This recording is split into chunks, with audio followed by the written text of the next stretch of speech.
Um, welcome, welcome, welcome. I'm so glad you're here.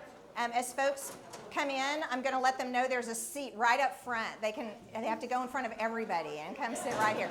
Libby, come sit in front of everybody right here. I'm so glad y'all are here. I'm so glad there's this much interest in it. I have been reaching out to all of y'all and shaking the trees and wanting y'all to be here, so thank you for being here. Just to reiterate, this is the information meeting, so you're getting the brochures and the information, but we don't register today, so just deep breath, relax. You don't have to elbow people out of the way or anything. That will come later, and I'll let you know how to do that. I am Mary Lessmann, and I am Associate for Spiritual Growth here at St. Michael and All Angels, if you haven't met me yet. And if you haven't, I really look forward to getting to know you. And I've never been to the Holy Land, and I've been dying to go. So I'm really excited about the opportunity to do this. I'm going to very quickly just point out Darren Herring. Please say hi to Darren with the adorable bow tie. Darren is our tour consultant from Faith Journeys, and he's going to be talking to us a little later. And I'll reintroduce him at that time. I want to start by saying, girlfriend, we're putting chairs out, so just come in. You don't have to stand at the door. I know you don't want to be in the front, but just do it, girl. We all love you. I know. You're a front pew person. Come on, you can do this. And Darren, you just keep encouraging people to come, and we've got a few more chairs if we need them. So, yeah. Pilgrimages have been part of the Christian tradition since its inception. We travel to and experience places that are significant in our life of faith. And it's a way to immerse ourselves in the communion of saints, to kind of graft ourselves into these experiences that happened all in these other different parts of the world that is kind of foreign to our experience of the faith, right? And so at St. Michael, if you didn't know this before, I want you to know now, we really prioritize doing these kind of what we call immersive experiences. And so they're on the website. We have a web page for them. I would love for you to go check out things that we've got on the books for future and things that we've done in the past so you can kind of get an idea. But we get that this is a really important tool to use for people for us as a church family to have these experiences together. And the thing is once you know one another from taking a trip like this, you will never not know each other. And so you will for years pass each other in the halls or at a parish event, and you'll have a connection and a common set of memories that you will just always have with one another. And those are the kind of relationships we want to help build here at St. Michael. There are so many places to go. We have ideas about a lot of other places we want to get on the books, and we want to hit them all, but there is a special significance to the Holy Land. It is the place where Jesus lived and where he ministered, and it's the scene of his passion and death. And so it's on the bucket list of many Christians to walk in the footsteps of Jesus and see these settings of these gospel stories, right? And so it's really, I think it would be a very special thing to be able to do this with your church family. And so I'm excited about that. I'm just as excited about seeing the Holy Land as I am about doing it with all of you, right? So for all of these reasons, this is a pilgrimage that you want to join. So let's take a minute just to flip I'm not going to read you the thing, but we're going to very lightly go over the detailed brochure that you have in front of you. Is there anybody who doesn't have a brochure and needs one? Okay, we need one back here. You got one, Darren?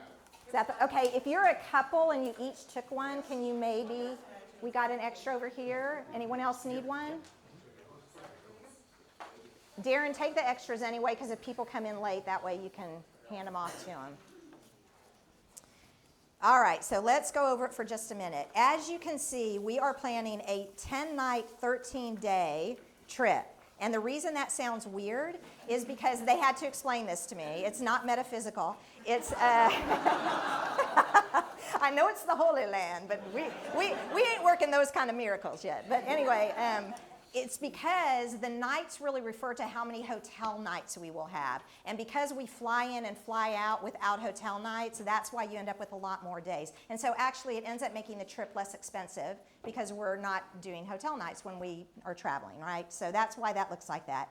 Just as an overview, we are doing, can you do the map right now? Darren, yeah.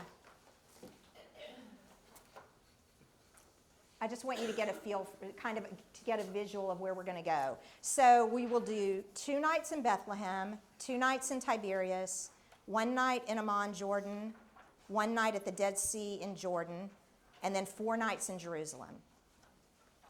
Our pilgrimage, is set to follow Jesus' life chronologically. So we start in Bethlehem, we go to Nazareth and Galilee. We'll take a short bypass into Jordan to see Petra, because everybody needs to see Petra. And then we'll return to Jerusalem and have our last 4 days in Jerusalem, seeing all the sights there. And actually, as we leave to come home, we'll go to Emmaus, and then we'll go to the airport. So we're really following Jesus' ministry and life and death. Each day, lunch is open. So we've got breakfast is going to be included, dinner's going to be included, lunch is going to be open. And that's going to be the space where you can kind of get creative. And if you want to try some interesting places, try them. And a lot of that is just because we're going to be a larger group, and it's going to be impossible for us to find a good situation for us at lunchtime. You will get actually a really big window. So you can choose to use that time eating lunch in 15 minutes and shopping, or eating lunch in 15 minutes and returning to something that you saw that you want to take a deeper dive on. So know that there's some flex built into the day so that you'll be able to see that. We're seeing a lot of things, but the days are structured so that we're not just moving from place to place. I think one of the most miserable things is being on a trip where you just feel like you're sitting on the bus the whole dang time. So we really don't want that to be what this feels like. There's some margin built into the days so that we don't feel like we're doing that. We are looking forward to offering Holy Eucharist and other worship experiences at significant sites as we are able to do so. So we haven't worked out all the details on that, and as you know, post-COVID, things are rapidly changing and things are reopening up. But we want you to know that us being able to worship together in these sites is a big part of what we want to offer, and so we're going to be doing that. And the rhythm of our days will be such that each evening we'll gather together just before dinner to say our prayers together and to reflect on the day. And so that will be part of the rhythm of us being together. When people take a trip to the Holy Land, their priorities are kind of all over the board. So you might have folks who are really interested in kind of the archaeological and historical aspects of the area. And you might have folks who are really interested in the geopolitical situation in the area. And you might have folks that are just interested in the Jewish, kind of seeing it from a Jewish perspective, right? So all of these are valid, but in my opinion, it's not possible to do all of those justice on one trip. And so what I wanted you to know is what I told Darren in Faith Journeys when we were planning this trip was that our priority was the significance of these areas for Christians, that we want to tell the stories from Scripture that have to do with these places, that we want to experience them, and that's going to be our focus. And so know that. Even we've got speakers scheduled on a couple of occasions, and while the speakers are definitely there to broaden our understanding of the current setting, they are also going to be instructed that this is what our focus is, and so that's what we want the talks to be about. I'll be putting together a recommended reading list for those of you who like to study before you go on vacation. I know there are those among us who do that. However, that is completely optional for those of y'all who that is not your bag, right? So no problem.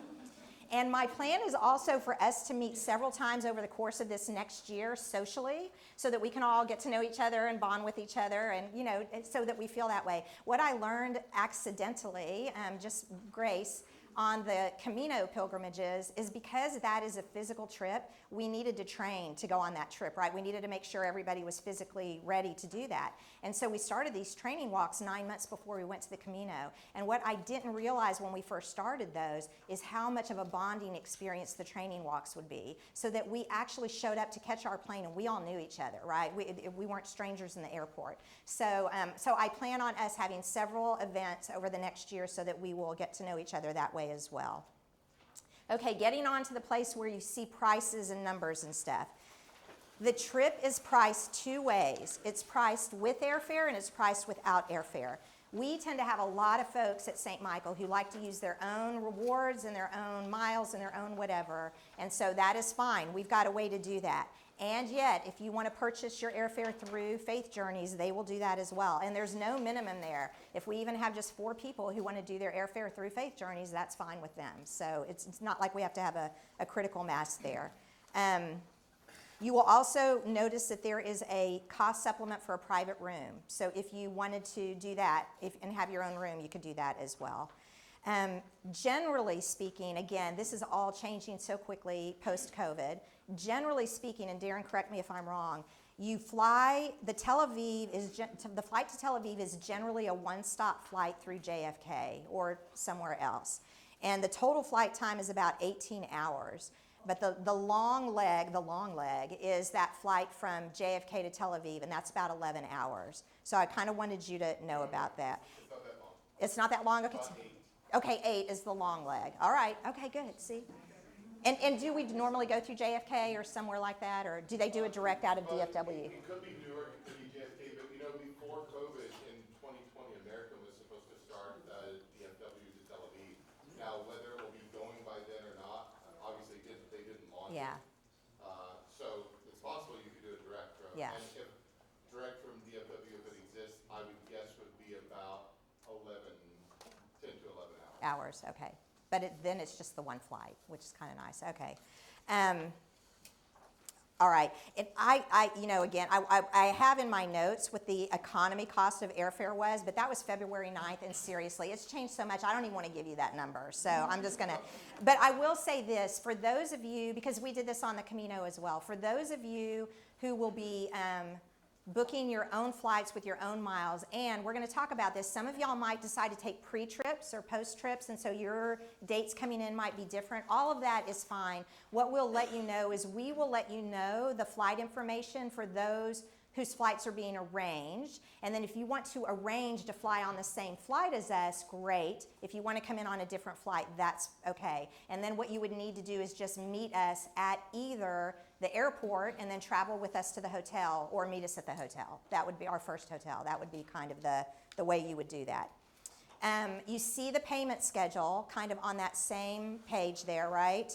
And what will happen is when you register, which we're going to tell you about registration at the very end, when you register, we will collect a $500 deposit per person via credit card. So you'll need to have that if you're just a cash person. I'm sorry. You're gonna have to borrow somebody's card or something. So, but after the initial registration, what'll happen when we've got the roster set, the trip roster, we will give that to Faith Journeys, and from then on, Faith Journeys is going to reach out to you. You're going to have an account set up with them, and everything else will go through Faith Journeys. So it's only the initial deposit and registration for the trip that comes through kind of me and the church, and then we'll move on from that. You can also see there the cancellation penalties that begin at registration, and then they kind of increase up until you get to the full cost of the trip. You can read this at your leisure, but the major things that are included are all the hotels that we have listed, at least at that level or above. If you go home, if you're the kind that goes home and you're going to look all these hotels up on the internet and check them out, which is fine, just know that we might be tweaking the hotels, but you would never stay at anything less nice than what you find right now in the thing. It would be that or a higher quality. So we've got the hotels, we've got the breakfast and dinner each day. We will have a tour director with us that will be with us the entire time. So it's not like we'll have people tag teaming and coming on and off. We'll have the same person on the bus with us all week. Now there will be other people at the sites that might be talking to us about stuff, but we'll have our person with us all week long through Faith Journeys. All tips for all folks are included, and that is the meals that are covered as well. So I want you to know that because people are in different spots on how they do tipping too, and I just want you to know all that's included as well. Then you kind of get to the insurance, travel insurance information, and so when you see CFAR is canceled for any reason. And a lot of us have gotten very familiar with CFAR over the last 2 years. And so I would just really encourage you to seriously consider getting CFAR. That is canceled for any reason. That means if you test positive for COVID and can't go, or if something, for all of that stuff, when it's canceled for any reason, it's canceled for any reason. But know that cancel for any reason insurance is more expensive, and you get 75% of your unreturned cost back. So what you would have to do is put in a claim for the stuff that you did not get reimbursed for if something happens, and then they would cover 75%. So you still have some risk, but not as big a risk. And so everybody can decide if that's something you really need or not. A lot of people have travel credit cards that actually cover a lot of stuff, and so it might not be as big a deal for you to get extra stuff. And then there's regular travel insurance, and actually the prices that are quoted through Faith Journeys are really reasonable. If you've priced travel insurance out there, you'll know when you look at these rates, they're very reasonable. And the most convenient thing for you if you decide to do it is to buy it through Faith Journeys. And so if you do purchase insurance, you can purchase it at the time, not at your deposit, but as soon as we get the names to Faith Journeys, you'll have an opportunity to do that. And that will cover, if you purchase right away, that will cover any pre-existing medical conditions. And actually, Darren, y'all's CFAR only has to be purchased, per my reading of the details, CFAR only has to be purchased up to 60 days before, is that not?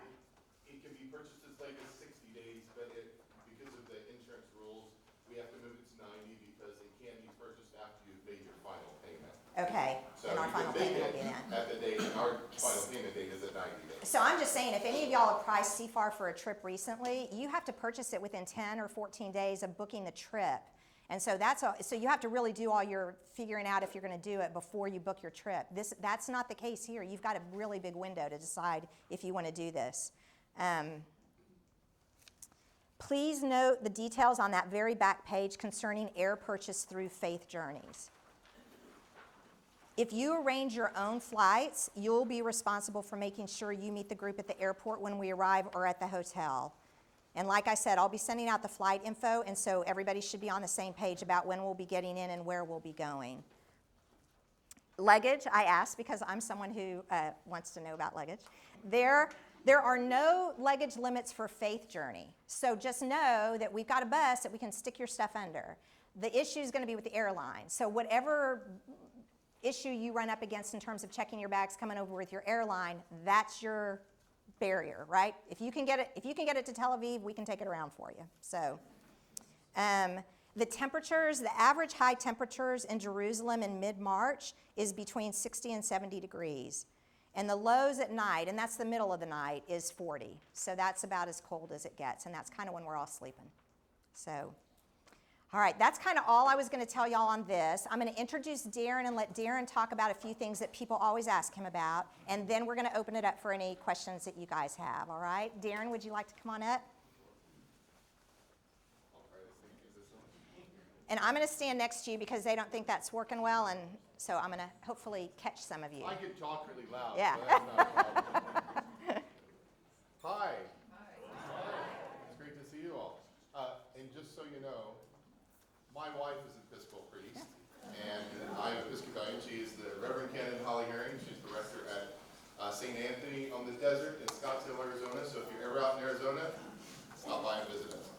But I just have a few things that I know people always want to know. One of them, actually, Mary already covered, which was the length of the flight. But the other flight question that always gets asked is, can I upgrade my seat? And the short answer to that is, I don't know. We don't know what the airline will be yet. We can't seek out an air contract this far out. We can do that within, let's say, 11 months of the return date of the trip. So we're coming closer to being able to do that, but we can't quite do it yet. Some airlines are much easier to work with than others. If it were American or United, then yes, we may be able to upgrade your seat if you wanted us to do that for whatever the fee difference is. If it's Delta, probably absolutely not. Delta is really difficult to work with groups. So once we get the air contract, we'll give choices to Mary, and she can look at those and see what works best. There may, if we can find the direct, or there may be connections. And we may be able to save you money if there were a connection somewhere that's a little bit longer. And some people like that, the cost being a little bit less. And at that time, we'll be able to answer that question. So if you're unsure right now, I would opt out of using our air. You can always add that back later. We just need to know, within 6 months of going that you want to use the air or not. If you really feel strongly about sitting in business class or something like that, then it may be easier for you to just go ahead and do that yourself. As Mary said, as soon as the air contract comes through, we'll post that information. You'll be able to see that on our online portal, and you'll be able to book either on the same flight or arrive within a comfortable time of when the rest of the group is arriving. People always want to ask about luggage, which I was joking with Russ on the way in. Are you surprised that I'd already dug into the details? I have a bag with me, and Russ asked, are you okay with that on the stairs, carrying it on the stairs? And I said, well, I go with our company stance. If I can't carry it myself, I probably shouldn't bring it. So that's important. If you can't take it around yourself, then you're probably taking too much. There may be porters that can help at certain hotels, and that's great, but there may not. And so just keep that in mind. People always want to ask about food, and we had a big conversation about that at dinner the other night. The food in Israel is fantastic. It's fresh. It's plentiful. You will have lots of choices, lots of different meat choices. Unfortunately, unlike your table over there, you will not find bacon. Hey, it'll be in the middle of Lent. That's all okay. Give it bacon for Lent. If you want a funny story, the rule says that swine cannot be grown on the soil of Israel. That's part of their kosher law. So some farmers have built platforms. Wow. Wow. And they raise their pigs to where they're not on the soil, they're actually raised above the soil. So you can find bacon in a few places, but it's a lot harder to find. You'll find lots of fresh fruits and vegetables, most of it locally grown. With the insurance, I'll jump to that for a second. One thing that's been added as a benefit since COVID started, which we're very happy that they have, is quarantine coverage is actually added into that policy. So if you have it, and just so you know, the procedure is going to be, as of today, I don't know what it will be when you travel, but as of today, before you leave, you would have to have a COVID PCR test. That would have to show negative within 72 hours of your departure flight. That's not for the country of Israel. That's for the airline. Once you arrive in Israel, you would be tested another PCR test at the airport itself, and that fee is, we figure out how that all will happen because they keep changing how they're doing it. Right now, that takes up to 24 hours, so we're talking about making that take 4 hours or less. Technically, the law states you're supposed to go to your hotel and wait there until the PCR test comes back. But no one is doing that, and it's not being enforced. So you can really go and follow your first day's itinerary as long as the group stays together. Once the results come back, if you happen to test positive, you would be quarantined at that hotel. And this insurance would cover 14 days of accommodation, food, and any medication that's needed. And that's your standard travel That's your insurance. standard travel Okay. insurance. So it is really important, whether you get it yourself or you get it through us, it is really important that you have trip insurance because all of the companies are adding that in now, just having that quarantine coverage. Once you have passed that PCR test, you are free to do whatever your group's going to do and even deviate from that if you need to. And there are really no mask mandates. So you'll have to have another test before you fly back to the U.S., but that, again, is an airline regulation and a U.S. government regulation. One more thing I did want to mention on flights, and Mary brought it up. It is possible to deviate from the group and do something different while still maintaining our group contract. But it can only be done on the return. I know that's a lot of travel agent language there. So you can't go over early, is what that means. But If you're on their purchase if air. you're on our air, you Yeah. could fill out a form that says, I would like to fly back from Athens, and I would like to fly back on the 27th of March. That's fine. We'll seek that out by the airline. If there's any difference in cost, you would be responsible for it. There's a fee of $75 to change the ticket from the original. But that's all. So you can do that. You can fly back from somewhere else. Yeah. So you get over there, you test negative, you get on the airplane, you get off, you test positive, and is the current rule in Israel 14 days of quarantine? 10. They've just lowered it. But the likelihood of that is so, I've not seen it happen, and groups have been traveling now for a few weeks of someone not testing positive prior to departing and then testing positive once they arrive. Okay, so It could happen. if I test positive, my husband tests negative, I would be able to claim my ticket, but not his. If he tests negative, he's going to have a great trip, and you're going to send He's going to be sending you pictures. you're Yeah. going to send in a hotel. Yeah.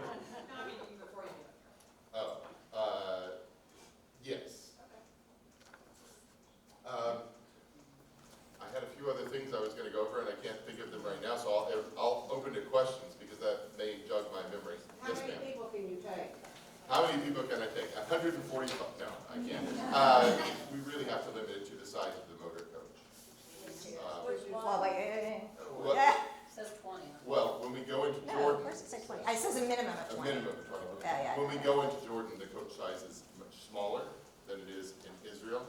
So we can only take, I think we're limited to, We're going to allow 32 folks to register. The number going will be a little higher. Russ and I will be part of that trip, and we won't be registering. So, but 32 folks will get to register for the trip. Could you repeat that number, please? 32 folks will be able to register. 32 St. Michaelites. yes, we never want a coach full, and the coach going into Jordan can only seat 40. So I was just remember if we were at 35 or 32. Yeah, and if we start getting more questions on the registration part, I'll get into that. But I kind of want to right now, ask us logistical questions about the trip.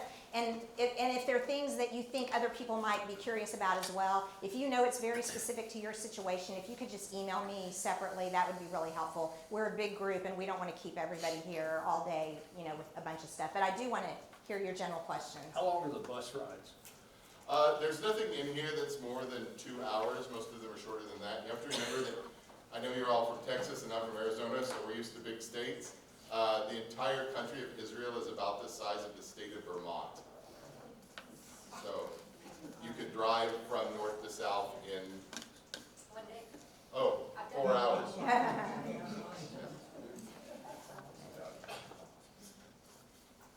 I never even said the price out loud. So it's $4,200 without airfare, $59. It's in there. Sorry, I don't have it memorized. 50 something with. It's Yeah. 5900. Yeah. So, Yes. If you desire to upgrade to business class, is that something that y'all can handle? Well, as I said, if the airline is one that we can work with groups, then we may be able to. We just have to wait till that point, and then you could speak to our air team or our operations team, and someone would be able to look into that for you. And if we can't do it, they would let you know that we're not able to. and so what Darren said is if it's important to any of you, if it's a deal breaker for you to be in business or first, it might be that you want to get your own airfare over instead of doing it through Faith Journeys. And you can't book that flight any sooner than we can. So there's nothing any of us can do until about the last week of April of this year. Then we'll be able to actually look into a contract and find out that specific Yeah. information. Typically, how crowded is it if we be able to get to the sites easily during that time? You want to say, because I haven't been, so I don't know. I know our group that's there right now is having a great time because nobody's traveling, and so they're having all the stuff to themselves. By next year, who knows? But guys, we just don't know. There could be another scare in February that makes people cancel all their trips, and Does it we say still go. pre-COVID? And What's it look like in March? Yeah. I was there in February of 19 was the last time I was over, and things were very busy. Lots of tourists, but they're used to having people coming through, and the guides are working with the docents and things at all the different sites, and so we try to time the entry. It's very rare that you would just go and stand in a line to wait to get in somewhere. It's already going to be arranged that your group's going to be there at 10:45, and you may have to wait 5 minutes to get in, but you're not going to have to. It's not like Disney where you're going to have to. You don't have to fast pass. Jesus did it. One, is the price subject to change?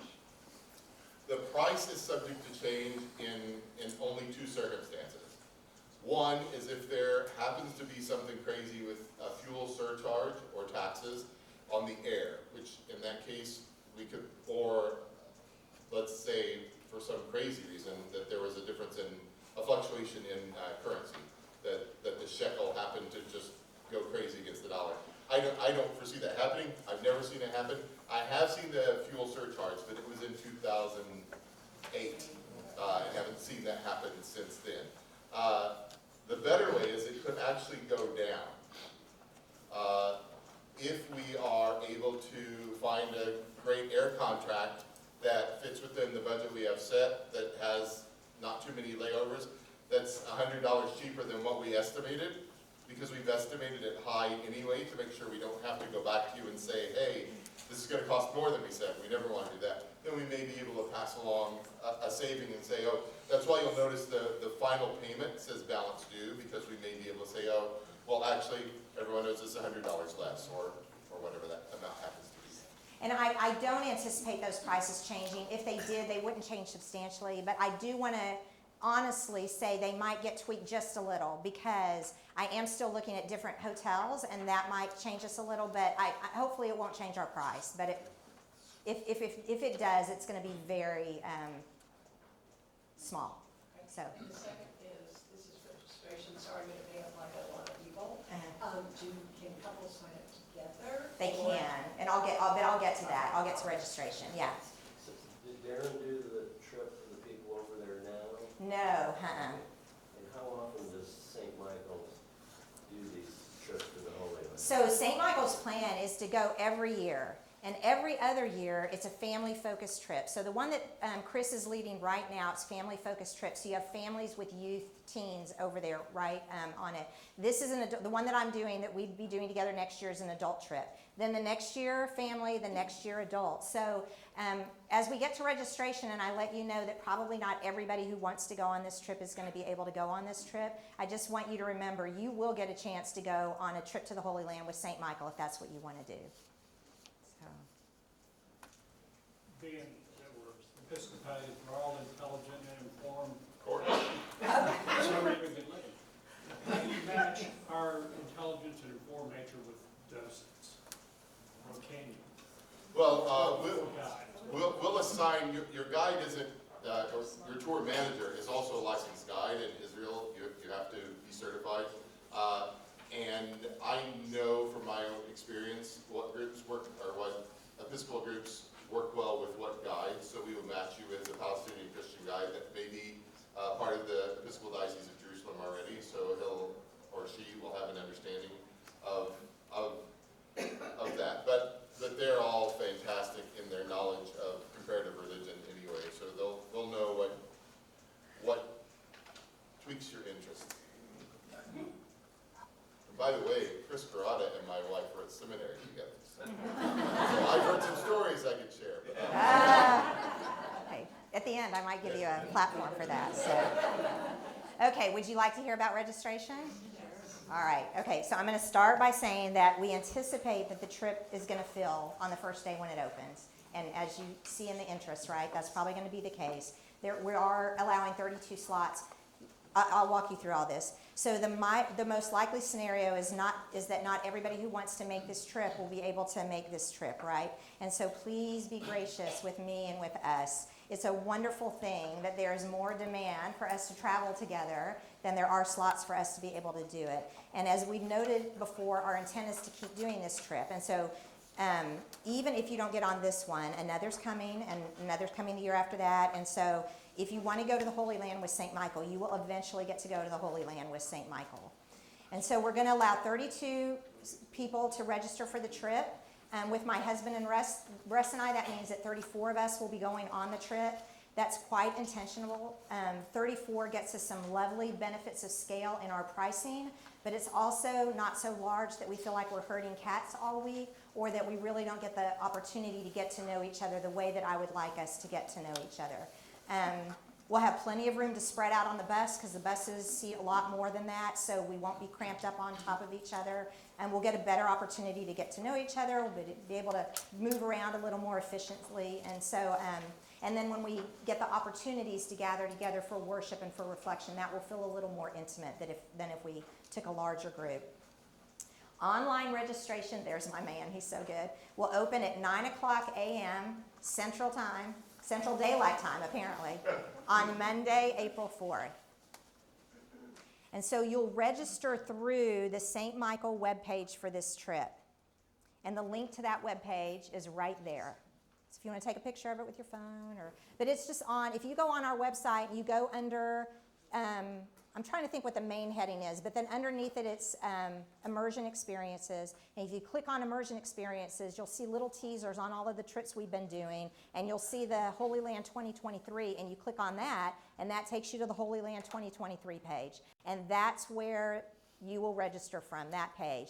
And on that, well, let me keep walking through you. I don't want to get in front of myself. So currently, if you go to that page right now, what it says in red lettering at the top of that page, it says registration opens on this webpage at 9 a.m. on Monday, April 4th. SMAA members in good standing are prioritized for registration. And I'll unpack in good standing in a minute.